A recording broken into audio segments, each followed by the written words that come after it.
मेरी जेठानी बे औलाद थी और उनका शौहर भी फौत हो चुका था। उनको इतना सदमा पहुंचा कि वो बैठे बैठे भी होश हो जाती थी। मेरा शौहर उनको डॉक्टर के पास ले जाता और फिर वापसी पर मेरी जेठानी बहुत खुश होती और काफी सारे शॉपिंग बैग्स भी पकड़े होते। एक दिन जेठानी बेहोश हुई तो मैंने शौहर से कहा कि आज मैं भी उनके साथ जाऊंगी। ये सुनकर जेठानी को होश आ गया। फिर एक दिन जेठानी को शौहर अस्पताल ले गया। जब मैंने पीछा किया तो मेरा शौहर जेठानी को अस्पताल की बजाय एक घर में ले गया था। जब मैंने देखा तो शौहर जेठानी के साथ। आज फिर से मेरी जेठानी बेहोश हो गई थी। मेरा शौहर उसे गोद में उठाए गाड़ी में बिठाकर डॉक्टर के पास ले गया। सदमा ही कुछ ऐसा था।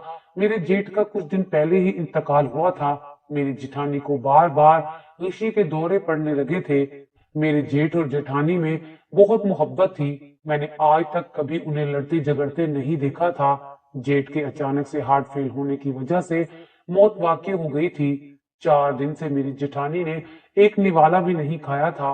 मैं जबरदस्ती उसे कभी दूध पिलाने या कभी कुछ खिलाने पिलाने की कोशिश करती थी, लेकिन वो साफ मना कर देती थी। एक बात अजीब ही थी कि वो किसी के हाथ से खाना ना खाती, लेकिन जब मेरे शौहर उन्हें अपने हाथ से खाना खिलाते तो वो खाने लग जाती। मैं और मेरे शौहर जेठानी का बहुत ख्याल रखते थे। एक तो वो बे औलाद थी, उस पर अब उस शौहर का गम भी। मुझे उसकी इस हालत पर बहुत अफसोस होता था, लेकिन ना जाने क्यों जब से मेरे जेठ का इंतकाल हुआ था वो रोज ही विष खाकर गिर जाती थी। मेरे मियाँ उन्हें डॉक्टर के पास ले जाते। मुझे तो बहुत परेशानी सी होने लगी थी। एक तो मेरी जेठानी किसी काम को हाथ भी नहीं लगाती थी, सारा काम मैं ही करती थी। फिर मेरे दोनों बच्चे भी छोटे थे, उन्हीं से मुझे फुर्सत नहीं मिलती थी। अब ये एक और कयामत मुझ पर टूट पड़ी थी कि जेठानी आए दिन बेहोश हो जाती थी। एक बात जो मुझे बहुत परेशान करने लगी थी वो ये थी कि मेरी जेठानी इद्दत में होते हुए भी मेरे मियाँ से पर्दे का एहतमाम नहीं करती थी। हालांकि उनका मेका भी ठीक ठाक पैसे वाला था, लेकिन वो अपने मेके में भी नहीं गई थी। कहने लगी कि मुझे अब हमेशा इसी घर में ही रहना है। जबकि वो जवान थी, चाहती तो दूसरी शादी भी कर सकती थी, लेकिन कहने लगी कि वो मेरे जेठ जमाल के नाम पर ही सारी जिंदगी गुजार देंगी। पहले पहल तो मैंने यही सोचा कि वो सदमे में हैं, जैसे जैसे वक्त गुजरता गया वो ठीक हो जाएंगी, लेकिन अब तो महीना गुजर गया था। अब मेरी जेठानी की हरकतें मुझे कुछ अजीब लगने लगी थी। वो पूरा दिन कमरे में बंद रहती थी। खाना नाश्ता मैं उन्हें कमरे में देकर आती थी। कोई मोहल्ले की औरत उनसे मिलने भी आती तो वो कमरे से ना निकलती और मिलने से इनकार कर देती थी। मुझे जमाल की बात करके दुख होता है। अब ये भी नहीं था कि वो हर वक्त रोती रहती थी। पूरा दिन नॉर्मल ही रहती थी, लेकिन जैसे ही मेरा शौहर घर में दाखिल होता वो कमरे से बाहर आ जाती और मेरे शौहर से लिपट कर रोने लग जाती। कहने लगती, तुम्हारा भाई मुझे क्यों अकेला छोड़ गया है, मैं अब किसके सहारे जीऊंगी। मुझे ना जाने क्यों अब जेठानी की बात बुरी सी लगने लगी थी। अगर उन्हें इतना गम था तो मेरे गले लगकर रो लेती, अपने दिल का बोझ हल्का कर सकती थी। ये कैसा गम था जो सिर्फ मेरे शौहर के साथ ही लगकर कम होता था। पूरा दिन तो वो भली चंगी रहती थी। मेरा शौहर पूरा दिन का गया भूखा प्यासा घर लौटता तो वो कमरे से निकलकर उसके गले लगकर बैंड डालना शुरू कर देती थी या फिर खिश खाकर बेहोश हो जाती थी।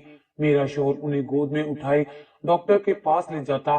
जेठानी जब वापस घर आती तो बिल्कुल ठीक ठाक अपने कमरे में चली जाती थी। ऐसी कौन सी बीमारी थी जो मेरे शौहर के आते ही विष में बदल जाती थी, और जब जेठानी डॉक्टर से लौट कर वापस आती तो ठीक ठाक होती थी। मेरा शौहर भी बिना नाक मुंह बनाए अपनी भाभी की खिदमत गुजारी के लिए तैयार हो जाता था, और अगर मैं किसी काम के लिए कह देती तो मुझे इनकार कर देता कि अभी थका हुआ हूं, नहीं जा सकता। तुम्हें मेरा एहसास होना चाहिए, सारी जिम्मेदारियां अब मुझ पर आ गई हैं। मैं चुप हो जाती क्योंकि वो मुझे साफ जवाब दे देता और भाभी को कुछ ना कहता। मेरी जेठानी जवान थी, मेरे मियाँ की हम उम्र थी। मेरे जेठ मेरे मियाँ से 6 साल बड़े थे। उनकी शादी के फौरन बाद मेरी सास का इंतकाल हो गया था और ससुर पहले ही वफात पा चुके थे। घर में बस ये 2 भाई ही रहते थे। मुझे भी पसंद करने मेरी जिठानी आई थी। देखने में मेरी जिठानी बहुत खूबसूरत थी, लेकिन मैं उसके सामने एक आम शक्ल और सूरत की मालिक थी। मेरे शोहर भी काफी हैंडसम थे। अलबत्ता जेठ मामूली शक्लो सूरत के मालिक थे, लेकिन आदात और अतवार में बहुत अच्छे थे। 4 साल मेरे ससुराल में बहुत अच्छे गुजरे थे। मेरे जेठ और जेठानी मेरे साथ बिल्कुल छोटी बहनों की तरह से शफकत से पेश आते थे। कभी ऐसा नहीं हुआ था कि मेरी जेठानी ने कोई फरमाइश मेरे जेठ को की हो तो मेरे जेठ ने पूरी ना की हो। इसके बरक्स मेरे शोहर मुझसे शुरू से ही खिंचे खिंचे रहते थे। शादी की रात मुझे देखकर ही ना जाने क्यों मेरे शोहर का मूड ऑफ हो गया था। मुझसे सीधे मुंह बात भी नहीं की थी। उसके बाद तो बस हर वक्त मुझ पर तनकीद करते रहते थे। 1 साल के वक्फे से मेरे 2 बच्चे हो चुके थे। मेरी जिठानी अभी तक बे औलाद थी, लेकिन अजीब बात ये थी कि उसने कभी भी मेरे बच्चों को पकड़कर प्यार नहीं किया था, वरना एक घर में रहते हुए वो बे औलादी की कमी मेरे बच्चों को प्यार करके पूरा कर सकती थी। लेकिन वो हर वक्त खुद पर ही तवज्जो देती थी, मुझसे बहुत प्यार से बात करती थी और अपनी शीरी जुबान से वो घर के कामों की सारी जिम्मेदारी मुझ पर डाल चुकी थी। और खुद कभी जिम जाकर अपनी फिटनेस का ख्याल रखती थी, तो कभी पार्लर जाकर बस अपने हुस्न को चमकाती रहती थी। मेरे शोहर मुझसे उखड़े उखड़े रहते थे। मुझे रात को ही तैयार होने की फुर्सत मिलती थी। पूरा दिन मेरी जिठानी मुझे किचन के कामों में उलझाए रखती थी। जब मैं रात को तैयार होती तो मेरा शोहर फर्राज कहता कि अब तुम्हारे तैयार होने का क्या फायदा है, जब मैं आता हूँ तब तो तुम पसीने से शराबूर होती हो। तुम्हें देखकर मेरा सारा मूड खराब हो जाता है। एक तो तुम पहले ही आम सी शक्ल सूरत की हो, और जब भी घर आओ तुम बेहाल नजर आती हो। मेरे आने से पहले अपने सब काम खत्म कर लिया करो। भाभी को देखो कि भाई के आने से पहले कैसे खुशबुओं से महक रही होती है। इन्हें देखकर ही दिल बाग बाग हो जाता है। मुझे फराज की हर वक्त की नागवारी समझ नहीं आती थी। मुझे उनकी बातों से तकलीफ तो बहुत होती थी, लेकिन मेरा मसला ये था कि मैं खामोश और सादी तबीयत की लड़की थी। मुझे ज्यादा चालाकियां नहीं आती थी। मुझे शादी की पहली रात फराज ने यही कहा था कि मैं उनकी भाभी की कोई बात ना टालूंगी, कभी भी उनके साथ बहस नहीं करूंगी। मैंने कभी अपनी जेठानी के साथ किसी भी मामले में बहस नहीं की थी। मेरी रंगत साफ सुथरी थी, लेकिन घर की जिम्मेदारियों में लगकर मुझे इतनी फुर्सत नहीं मिलती थी कि मैं अपने शोहर के घर आने से पहले तैयार होकर बैठ जाया करूं। बल्कि अक्सर ये होता कि जब भी मेरे शोहर के आने का वक्त होता, मैं किचन का काम निपटाकर कमरे में जाने लगती तो मेरी जिठानी तैयार होकर अपने कमरे से निकलती और मुझसे कहती कि शाजिया, तुमने सलाद बनाया ही नहीं। तुम्हें पता है ना कि फराज को सलाद कितना पसंद है। चलो पहले सलाद बना लो। कैसी बीवी हो तुम, अपने शोहर की पसंद नापसंद का भी तुम्हें इल्म नहीं है। मुझे देखो, जमाल के साथ साथ फराज की पसंद नापसंद का भी मुझे सब पता है। मैं सलाद बनाने लग जाती।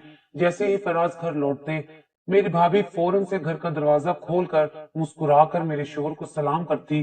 फराज भी मुस्कुराकर जवाब देते, ये भी कहते कि भाभी आज तो आप बहुत अच्छी लग रही हैं। थोड़ा बहुत मेकअप करने की तमीज मेरी बीवी को भी सिखा दें। जब भी मैं घर आता हूँ तो वो किचन में ही नजर आती है। थोड़ा सा भी उससे करीब होकर बात करो तो अदरक लहसुन और पसीने की बू से मेरा जी मतलाने लगता है। फराज की बात सुनकर मेरी जेठानी खिलखिलाकर हंसने लगती, कहती कि तुम्हारी बीवी में बहुत सुस्ती है, पूरा दिन घर के काम ही उससे खत्म नहीं होते। मैं तो तुम्हारे भाई के आने से पहले ही सब काम निपटा कर देखो कैसे फ्रेश हो जाती हूँ। लेकिन मुझे ये बात समझ नहीं आती थी कि ये रंग और रूप सिर्फ फराज को ही दिखाती थी। जब मेरे जेठ अपने काम से थके हारे आते तो तब भी वो लाउंज में फराज के साथ बातों में मसरूफ रहती। दरवाजे पर बेल बजती तो मुझसे कहती कि शाजिद, दरवाजा खोलो, तुम्हारे भाई आई होंगे। मैं किचन से सलाद बनाने के बाद रोटियां पकाकर बाहर निकलती, दरवाजा खोलती, अपने जेठ को सलाम करके अपने कमरे में चली जाती। जब नहा धोकर जल्दी जल्दी नीचे आती तो भाभी टेबल पर खाना लगा चुकी होती।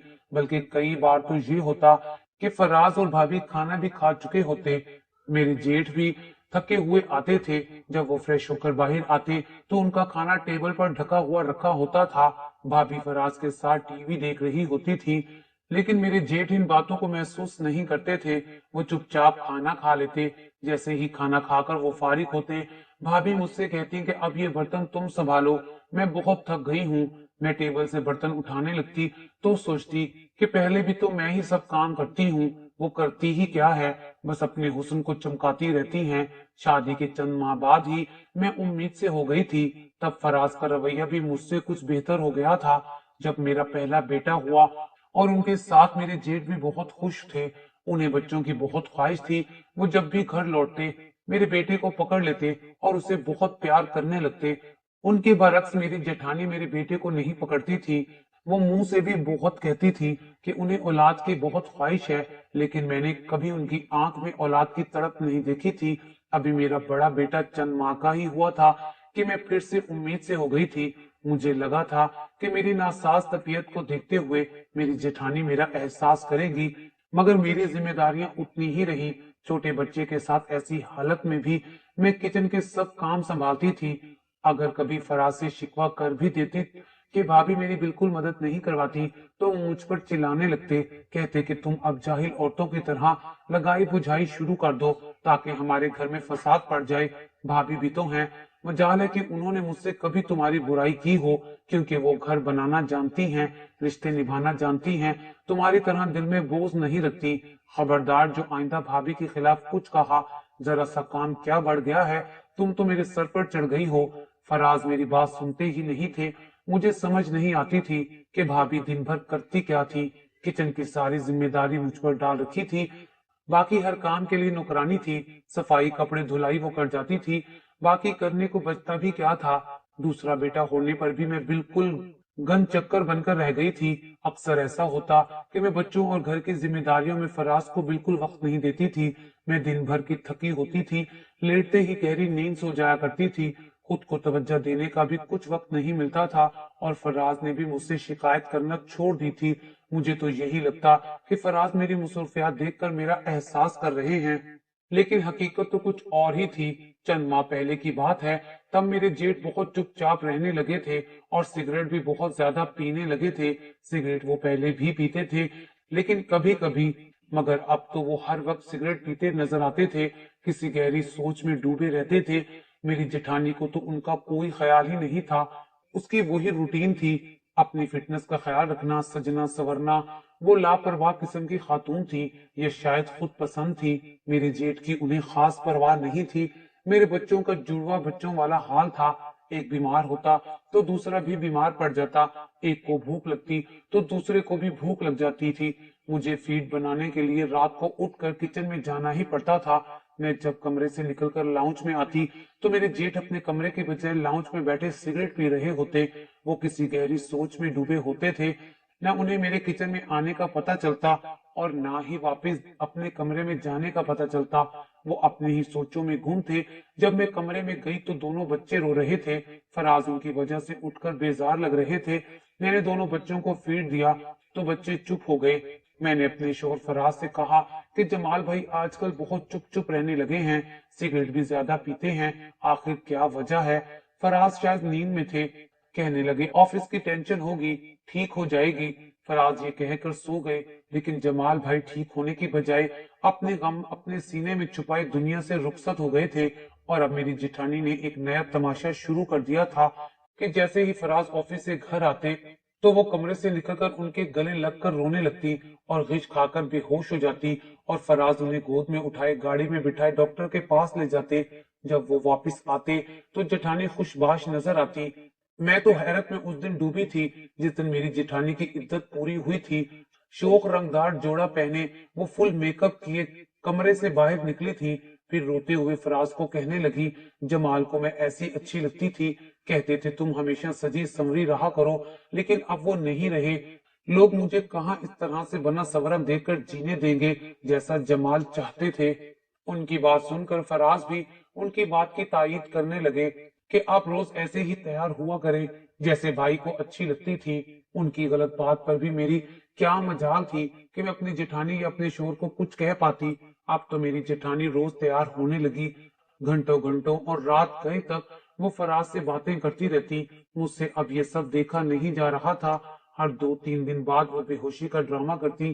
फिर जब फराज के साथ वापस आती तो उसके हाथ में शॉपिंग बैग भी होते। मेरा शक यकीन में बदल चुका था। जब मैं फराज से पूछती तो वो कहते, भाभी का दिल बहलाने के लिए मैंने उन्हें शॉपिंग करवा दी है, ताकि उन्हें ये ना लगे कि जमाल भाई नहीं है तो उन्हें कोई पूछने वाला भी नहीं है। एक बार तो जो कुछ मेरी नजरों ने देखा मेरे होश उड़ाने के लिए काफी था। रात को मैं बच्चों के रोने की आवाज सुनकर उठी थी।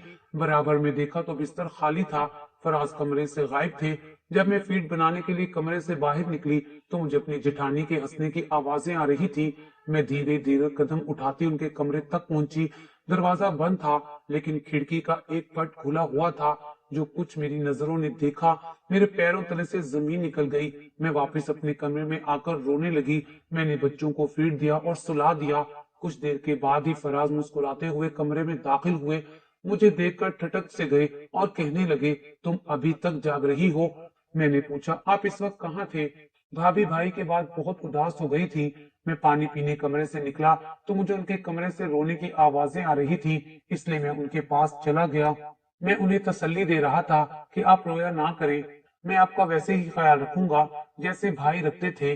मैं तंजिया मुस्कुराई और कहा कि आपके यहाँ भाभी को सीने से लगाकर तसल्ली दी जाती है क्या? मेरी बात सुनकर उनके माथे पर पसीने आने लगे थे। कहने लगे, तुम चुप चुप कर मुझे देखती हो क्या? क्या समझती हो तुम? वो बस मेरी भाभी है, मेरी भाई की बीवी है। मैं उन्हें छोटा भाई समझकर तसल्ली दे रहा था। लेकिन अगर तुम मुझ पर यूं ही शक करती रही तो हाँ, तब मैं जरूर उनसे शादी कर लूंगा। ये बात सुनकर तो मेरे हवास गुम हो गए थे। मेरा मेका कोई पैसे वाला तो था नहीं। फिर मेरी और भी छोटी बहनें थी जो शादी के लायक हो चुकी थी और अच्छे रिश्ते के इंतजार में बैठी थी। मैं अपने दो बच्चों के साथ मेके जाकर नहीं बैठ सकती थी। मैंने एक चुप साध ली। बस मैं अंदर ही अंदर रोती रहती थी। फिर कभी फराज से इस बात का गिला नहीं किया था, मगर मेरी जेठानी तो और भी बेतकल्लुफ हो गई थी। अब तो वो फराज के साथ बाहर खाना खाने भी चली जाती थी। वो मुझ पर पहले से ज्यादा हुक्म भी चलाने लगी थी। लेकिन मैं भी कब तक ये सब बर्दाश्त करती? मैं भी तो एक औरत थी, कैसे अपने शोहर की मोहब्बत को तकसीम कर सकती थी? एक दिन मैं उन पर चिल्लाने लगी। मैंने कहा कि आपके अंदर शराफत नाम की चीज है भी कि नहीं? मेरे शोहर के साथ यूं बेतकल्लुफ होते हुए आपको शर्म नहीं आती? वो शोहर मेरा है, लेकिन रात आप उसे रो धोकर अपने कमरे में बुला लेती हैं। उस दिन भी जब मैंने कमरे की खिड़की से देखा तो फराज के सीने से लगी हंस रही थी। कह रही थी, तुम मुझे बिल्कुल जमाल की तरह लगते हो। मेरे करीब आते हो तो मुझे लगता है कि मैं जमाल के पास हूँ। फराज, मेरे पास से उठकर मत जाओ। तब फराज ने आपको कहा था कि आप क्यों हर वक्त भाई को याद करती रहती हैं, इस तरह तो बीमार पड़ जाएंगी। मैं एक औरत होने के नाते कैसे ये सब बर्दाश्त कर सकती थी कि जिस गुर्बत और मोहब्बत पर मेरा हक है वो फराज की भाभी आंसू बहाकर हासिल कर ले। वो मेरी बात सुनकर कहके लगाकर हंसने लगी। कहने लगी, जाकर पहले अपनी शक्ल आईने में देखो और फिर फराज को देखो। तुम उसके साथ कहाँ जचती हो? तुम उसकी बीवी कम और नौकरानी ज्यादा लगती हो। मुझे उनकी बात सुनकर अफसोस हुआ था। मैंने कहा, फिर आपने मुझे अपने देवर के लिए क्यों पसंद किया था? उनके लिए किसी खूबसूरत लड़की का इंतखाब क्यों नहीं किया? इंसान देखने में जैसा भी हो, लेकिन खुद पर तनकीद बर्दाश्त नहीं कर सकता। मुझसे ये बर्दाश्त नहीं हो रहा था। वो इस बात पर भी हंसने लगी। कहने लगी कि मैंने जानबूझकर तुम्हें फराज के लिए पसंद किया था। मैं जानती थी कि तुम फराज के हिसाब से अच्छी नहीं हो। असल में मुझे फराज के लिए तुम जैसी आम शक्ल सूरत की लड़की चाहिए थी, ताकि वो तुम्हारी बजाय मुझे देखने पर तवज्जो दे, मेरी तारीफ करे, क्योंकि मेरे साथ भी ऐसा ही हुआ था। मैं बेमिसाल हुस्न की मालिक थी, लेकिन मेरे वालिद ने जमाल की सिर्फ शराफत देखकर एक मामूली शक्ल सूरत वाले शख्स से मेरी शादी करवा दी थी। जब मैं रुखसत होकर इस घर में आई तो पहली बार मैंने फराज को देखा था। वो अपने भाई से बिल्कुल बरक्स था। मर्दाना वजाहत उस पर खत्म थी। पहली नजर में ही मैं फराज पर अपना दिल हार बैठी थी। जमाल के कमरे में दुल्हन बनी बैठी थी, लेकिन मेरे जहन में बस एक ही शख्स था और वो था फराज। जमाल भी मेरे हुस्न की तारीफ बहुत करते थे, लेकिन मुझे कभी उनकी जुबान से अपनी तारीफ अच्छी नहीं लगती थी। मैं तो रोज फराज के लिए तैयार होती थी। वो मुझे भाभी समझता था, मेरा एहतराम भी करता था, लेकिन फराज से मुझे एक ही तकलीफ होती थी कि वो मुझसे दूर दूर रहता था, मुझे देखता भी नहीं था। शायद इसलिए कि मैं उसके भाई की बीवी थी, लेकिन फराज की बेरुखी मेरी जान जलाकर रख देती थी। मेरी सास बीमार रहती थी, उसे मेरी खिदमत की जरूरत थी, लेकिन मुझे न शोहर की परवाह थी न बीमार सास की। मैं तो हुस्न परस्त औरत हूँ, मुझे हसीन मर्द मुतासिर करते हैं, और फराज मेरे मयार पर पूरा उतरा था। जमाल को बच्चे अच्छे लगते थे, लेकिन मुझे अपनी फिटनेस अजीज थी। मैं कोई बांझ नहीं हूँ, ना ही जमाल में कोई ऐसा ऐप था। मैंने खुद ही बच्चों का झंझट नहीं पाला, क्योंकि मैं जमाल से दूर रहने के और फराज से करीब होने के बहाने ढूंढती थी। اپنی ساس کے انتقال کے بعد فراز مجھ سے باتیں کرنے لگے۔ جمال کو یہی لگتا تھا کہ میں فراز کا خیال رکھ رہی ہوں تاکہ اسے ماں کی کمی محسوس نہ ہو۔ جب بھی فراز آفس سے واپس آتا میں تیار ہو کر اس کے سامنے آتی، پھر میں فراز سے خود پوچھتی کہ میں کیسی لگ رہی ہوں، کیونکہ میں چاہتی تھی کہ وہ مجھے دیکھ کر میری تعریف کرے۔ جب وہ میری تعریف کرتا تو میں ہواؤں میں اڑتی پھرتی تھی۔ اگر فراز کی بیوی مجھ سے زیادہ حسین ہوتی تو وہ اس کی طرف راغب ہو جاتا اور مجھ سے یہ سب برداشت نہیں ہوتا۔ اس لیے اس نے شادی کے بعد مجھ سے شکوہ کیا تھا کہ میں نے تمہیں اس کے لیے کیوں پسند کیا۔ کہنے لگا کہ بھابی آپ کوئی اپنے جیسی لڑکی ڈھونڈ لاتی۔ یہ سن کر تو میرا دل ہی جھوم اٹھا تھا۔ تمہیں میں ہر وقت اس لیے کچن میں الجھائے رکھتی تھی تاکہ تم کبھی بھی فراز کے دل میں گھر نہ کر سکو۔ فراز میرے قریب آ رہا تھا لیکن جمال کو مجھ پر شک ہو گیا۔ انہوں نے مجھ سے منہ سے تو کچھ نہیں کہا لیکن یہ غم دل کو لگا لیا۔ وہ میری آنکھوں میں فراز کی محبت کو دیکھ چکے تھے۔ میں ان سے فراز کے لیے محبت کا اظہار بھی کر چکی تھی، یہ بھی کہہ چکی تھی کہ وہ مجھے بالکل پسند نہیں ہے، میں ان کے ساتھ مجبوراً زندگی گزار رہی ہوں۔ اس کے بعد سے جمال کمرے کی بجائے لانچ میں سونے لگے تھے، چپ چپ رہنے لگے تھے۔ شاید ان سے یہ بات برداشت نہیں ہوئی، اس لیے میری جان ان سے جلد چھوٹ گئی اور اب فراز کی ساری ہمدردیاں میرے ساتھ ہیں۔ وہ دن دور نہیں کہ جب فراز مجھ سے شادی کر کے تمہیں دھکے دے کر گھر سے باہر نکال دے گا۔ میں حیرت سے پھٹی پھٹی آنکھوں سے اپنی جٹھانی کے غلیظ ارادے سن رہی تھی، تبھی باہر کا دروازہ کھلا، دیکھا تو فراز بڑے غصے سے اندر داخل ہوئے اور ایک زوردار تماچا جٹھانی کے منہ پہ مار کر کہنے لگے کہ میں آپ کو اپنی بڑی بہن سمجھتا تھا اور آپ ایسی گھٹیا سوچ رکھتی ہیں۔ میرے باپ جیسے بھائی کو آپ نے موت کے گھاٹ اتار دیا۔ ابھی یہاں سے دفع ہو جائیں ورنہ میں آپ کو جان سے مار ڈالوں گا۔ فراز ساری باتیں سن چکے تھے۔ میں نے دل سے اپنے رب کا شکر ادا کیا کیونکہ وہ میری بات پر تو شاید کبھی بھی بھروسہ نہ کرتے۔ میری جٹھانی کی سچائی ان کے سامنے کھل چکی تھی، اس لیے وہ وہاں سے ہمیشہ کے لیے چلی گئی اور فراز مجھ سے پشیمان ہو کر رہنے لگے کہ مجھے معاف کر دو، میں نے تمہارے ساتھ اچھا نہیں کیا۔ میں نے بھی انہیں معاف کر دیا۔ رشتوں کی خوبصورتی اسی میں ہے، جو بھی رشتہ ہمارا اللہ نے ایک دوسرے کے ساتھ بنایا ہے اسے اسی احترام سے دیکھا اور گزارا جائے۔